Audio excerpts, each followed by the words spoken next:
So I just decided to make an executive decision and refret this guitar because these frets themselves are just wicked tiny. They're just super, super, super thin. And I just, I'm not a vintage type player anyways, but you can see, I mean, those things almost have no rise on them at all. And they're still in pretty decent condition, but you can see they're pretty flattened. So I'm going to go with some jumbos. But anyways, I want to show you how I do this. I am an amateur refretter, so I don't want to hear any kind of nonsense, but I'm taking a lot of precautions, and this is just what I'm doing.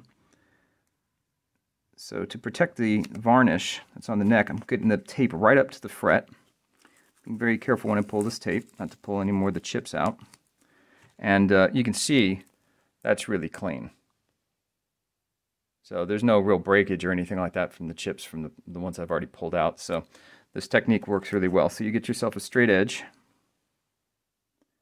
put it right up to the fret, and that will help keep the chips from even coming up in the first place. I saw this on StewMac. Take yourself a soldering iron at about 400 degrees and just run it across the fret. And this will heat up the glue just enough to help release it. It's a little time consuming, a little tedious, but totally worth it. About 3 passes. And just kind of stay at the starting point for a few seconds. Put that back. And then I've got my little fret puller guys. And I just start at the end. Just bite into it just a little bit and just kind of pull. Don't try to clamp it too much, but you'll see when it starts to release. It'll just, just pulls up, and then you just kind of, ever so gently, just keep pulling it up.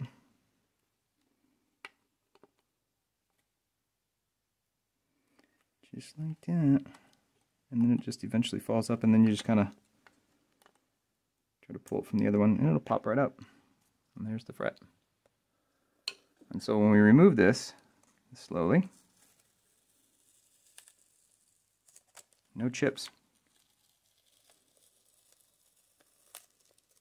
Or salsa for that matter. And that's how you remove a fret. So I have a whole bunch of different tools to figure out what the radius of this is, and then I've got to get some other crowning tools or make them myself because I've got a table saw. So anyways, thought you guys would be interested in doing that, but this is going to be really cool at the end of the day. Since I'm going to be doing some custom things to this, I might as well refret it. So, groovy. There you have it. Doesn't get any cleaner than that. No chips whatsoever removed from those. And any of this stuff that you can see that, it's got these little, from the tangs and whatever, the jumbo frets will actually cover all that kind of stuff. So you can see that there's going to be absolutely no damage. So when I put this thing back together, it's going to be in perfect shape. Not too bad for somebody that's never really done more than one fret job. Here it is. Just got it finally buffed up. Took off pretty much all the fine scratches off of it without going too deep. I don't know how thick this is, and I don't want to have to recreate it, but some of the finer scratches, I mean, these were a lot deeper when they first got started. They were a lot more noticeable, but I mean, from a distance, it's just absolutely gorgeous. And the back is phenomenal as well. It's just awesome. You see that finish in there is just beautifully mirror. So some of these scratches and stuff like that were really, really deep. Couldn't get them completely out, but a lot of them, the finer scratches I was able to get out. I just absolutely love this wood grain. Super, super stunning. Alright, next is I'm going to go ahead and do my restore on this guy. Doesn't look too bad already, but we'll go ahead and get that thing rocking and rolling. Yet another beautiful result. So this is original pick guard. Just got done buffing it in 2 different stages. And looks nearly brand new. There's a few little scuffs that were fairly deep. I didn't want to get too involved into, but you can see, I mean, it looks, trying the right angle on this light, but I mean, it looks really, really good. Compared to how it looked. I mean, it's like a mirror again.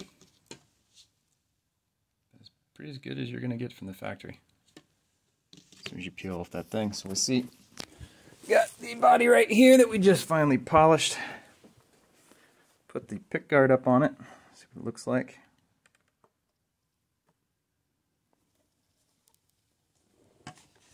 Oh yeah. Even cleaned up a little bit of the color too. Give it a nice brightness. So yeah, this guitar is looking pretty damn sexy. You can see this piece right here. It's gonna get some of the stuff off of it. And overspray from the whatever, but now you can see it's totally cleaned up. I mean, you wouldn't believe this guitar was 44 years old. You just wouldn't. It's in such amazing condition. Here's a little teaser for you. Seeing how this thing's coming along. It's the Tush saddles. Beautiful matchup with the pickguard. Looks like I'm finally ready to start putting these frets back in there. Got this thing assembled. I've had forever and ever and ever, but just didn't have the neck call and all the other jazz that goes with it. So we are ready. We got our fret wire. We've got a bunch of nippers to choose from here. I've got a couple things to make things easy, and got my diamond file, and then just a whole bunch of other random crap that we got to get this going with. So I'm going to go ahead and trim this fret wire to the size and get it ready to go. This is technically not my first refret. I did a guitar very similar, another Strat. I put stainless steel on it, and it was incredibly difficult to work with. So I'm putting jumbos. These are just nickel steel, 6100s. That's pretty much that is. But I'm just going to say, once I've cut them all to the length, I kept them in order from the first fret all the way down to 21st. But one of the things that you got to do this right is you got to have a smaller pair of nippers like this. And then basically, when you've got this fret, as you can see, the end of that is very, very sharp, and it will stick out, and these things are razors. So what you typically want to do is you want to trim them kind of at a 45-degree angle and just take that little bit off. So when it sticks out, this will get shaved down, but that blade type part won't be sticking out of the lower part that's harder to get to. And that right there, once the neck dries out from just, guitars, wood, they stretch, basically, depending on the humidity. So sometimes these things will pop out a little bit and they can cut. I'm sure you guys have had to deal with that in your lifetime at least once. So we're going to try to avoid that by cutting a little bit of the edge of that tang off, and then we're going to go ahead and put some super glue in this. I've already cleaned out the fret slots. Finally got my neck call here, which is great. Just a little piece of cork with that. Got the machine ready to go, and we're going to finally put these things in there. Rock and roll. All ready to go. Got them all set up and nipped. So now we just need to press them and glue them into the slots. And I've got to look for my super glue. But, yeah. Excuse me. Next step is ready to go. So this is going to be cool. Well, here it goes. What I did is I put some tape around the edges here and put some flux for soldering on the top to act as a kind of a lubricant or a wax. That way, if the super glue doesn't get into it, I can just wipe it off. So I tested that on a piece of scrap wood, and it worked really well. So it's going to be interesting because this is not a very long setup, but that's what I've got to work with. So I guess what we'll do is we'll put in super glue in the first slot.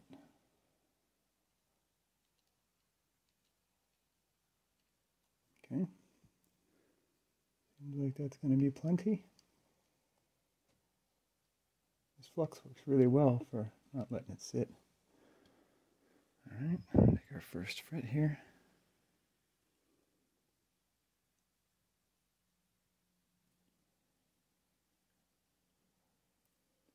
Nice and lined up. Well, this is a little different, but this lined up right here.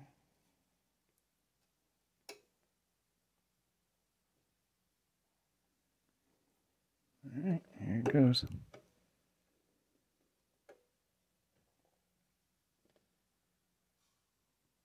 Hold it there for a few seconds.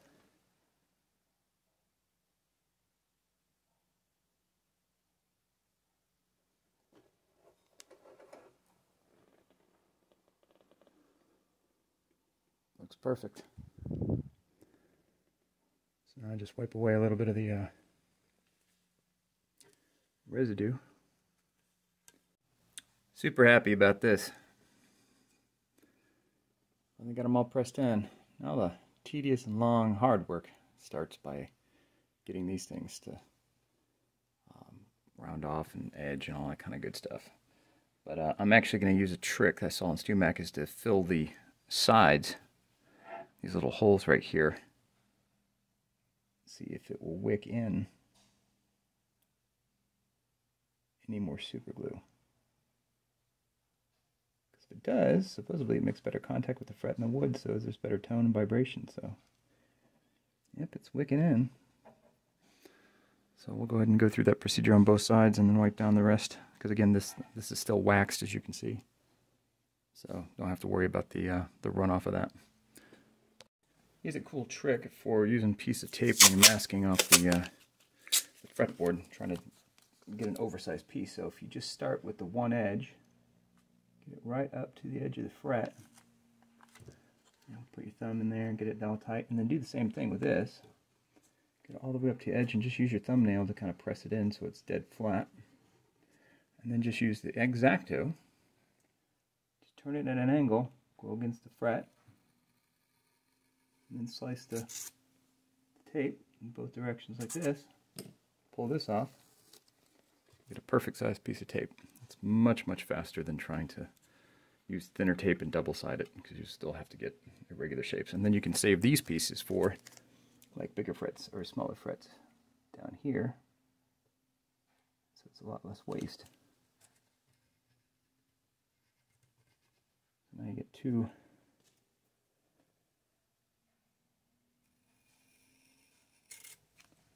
photopath one. And this for whatever repair you want. There you go. So it's a quick way to mask it, because this is tedious and time consuming. Everything's ready and prepped. I gotta start getting this shaved down on the sides. Nipped a bunch of the other stuff off here, so just got these close enough and just took the bulk of the rest of it off. But it's looking really, really good. So I'm just going to use my diamond level and just go across and just do as much as I can to get this flush. It's not going to take too long, I don't think. And then we'll try to put a little bit of a bevel on it, and the rest is history. So far, I've got the frets beveled and I rounded them. So on the edge, this is what it looks like without the rounding. This is very tedious work. So I'll just put a small bevel on this, but you can still feel sharp edges right here. And I feel like some of these a little taller than the others. Sorry, I can't see. But yeah, this is really kind of rough on the fingers and stuff like that. But here it's very, very nice, super round. So I think it's going to look really, really pretty when it's done. But it's taken all day. Worth it. Show you like every single fret and all the different things that I'm doing. You know, I have a few different tools for leveling this stuff. As I said, I've got this right here, which I first did on both sides, just grinded down as flat as I could, and then put a little bit of a bevel and just kind of rocked it back and forth until I couldn't feel too much of a sharp edge sticking out. So after that, then I got this tool. This has got 3 different sides to it. So it's a crowning tool. It's got jumbo, it's got thin, and I guess medium frets, and then it's got a flat diamond edge, which is good for if you have to get something down. But just be aware, it will tear through the tape very, very quickly. So be careful that you're not gonna. You may have to double tape it or whatever. But this is a strong file. So this is a kind of an example of what the finished result looks like. These nice rounded edges and stuff like that. So this is just the beveled file or fret. That's just with the long diamond. So I'm going to use this right here and just kind of put an edge to it. And the nice part is this has got the smooth sides of it, so it's not going to damage the fretboard when you're pushing down on it. So I kind of start at the top. When it starts to nick away at it, kind of grind it and then put a little bit more of a strong angle on it. And take a look at it. It's pretty good. I don't want it to be too deep so I don't get any roll off, but I want it to be enough to where I can create that rounded edge. So it doesn't take too long, probably about 30 seconds to fret. Adds up though. Okay, so that is an example of a rounded fret. That's just the beveled fret, and then this is undone. So it's the 3 different levels. So now, to round the fret, I got this tool. Now this kind of worked out strangely enough because this is not meant for jumbo frets. So it's actually I think it's a tall medium or something like that. But since these are so thick, what I can end up doing is when I put the edge on it, it doesn't carve it all the way down. And again, it's got very soft edges on the top, so it only catches the top of the fret, but this is a smooth edge. Keep in mind though, you are putting pressure on maple, and you may find some small little dents in your work if you're not careful, if you press too hard. We just keep rounding it over.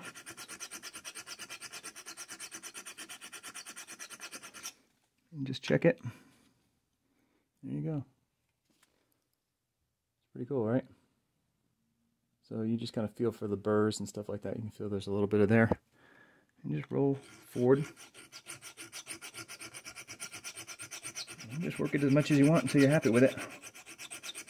But this is that really nice final touch that you see on really high-end guitars that you don't find factory guitars have, simply because this is just that extra step of labor, and they're not going to be able to keep the cost down to where you'd pay for it.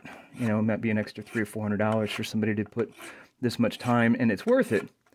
But then again, you could buy the guitar for $800, whatever it is, and then you could do this work to yourself if you want to put some extra time. You don't have to refret it. You can just do these things. So it's starting to look really, really nice. So not bad for my my second fret job. It's just taking your time with it. Listen to some music, kind of fall away, and just get it done. It'll be worth it. Good, nice round edge on all the frets on both sides now. This whole procedure took me probably 4 hours to get this done. I did make a few mistakes on this. Couple things, it's hard to see, but I think a couple of frets were cut a little bit shorter than they should have been. As you can see, it's like not exactly as long as this, but I don't think it's going to affect it too much.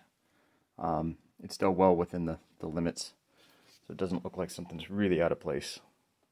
Looks pretty good, actually. But we'll see how far this is sticking up, if all, if any. I don't think it is, but the tape might be, like I can kind of feel something like right there. I don't know if I have to fix or get farther down into that, but you know, this is why you do it multiple times and figure it out. Nobody's first jobs are the perfect ones, but I think we can get some other different files or something like that to cut that down. But we'll go from there. All right, so here we are. I went ahead and crowned. I had to level I had a couple of high spots and stuff like that, so I had to, you know, level the fretboard, which is pretty normal when you do a new refret. But I had to pull a fret. I think it was the 6th fret or something like that, because it was sticking up quite a bit over there, and so I just pulled it, put a new one in there.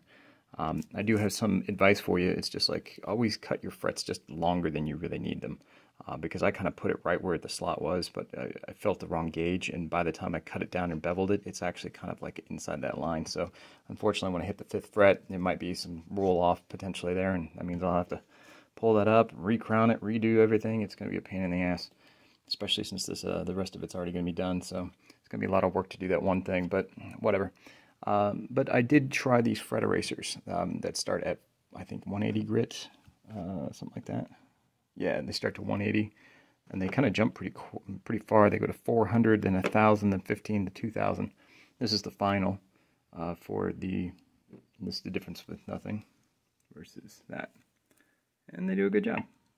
I have a slightly different technique. I usually just use steel wool to start off with and then a Dremel tool with some polishing compound. So I'm going to go ahead and polish this one first with the Dremel and then just see what these look like afterwards. Yeah, fret erasers, this is the and this is just, you know, basically nothing touched yet. This one was all the way up to 2000, but look at these last two. Look at the difference. Huge, massive difference. You don't even, that doesn't even come close. So yeah, Dremel for the win.